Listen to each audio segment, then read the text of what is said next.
Hello friends, welcome back to the new video. In this video guys, we will talk about how to turn on location in our Motorola phone device. Guys, you want to on your location, so as you can on it. So guys, now let's see how to turn on location in our Motorola phone. In this video guys, I am going to show you. So before starting video friends, I want to tell you, if you need my channel, so guys, first of all go and subscribe my channel, click the bell icon and like my video. So friends, now let's start the video. How to turn on location.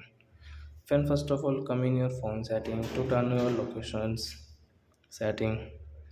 So you can see this type of setting. So I scroll and guys you can see your location setting.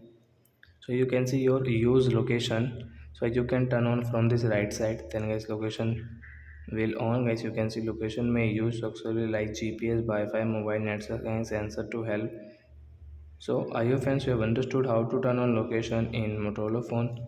So that's it guys, thanks for watching. Now we will meet on next video with new topic. Before going guys, please go and like my video, subscribe my channel. Bye bye friends.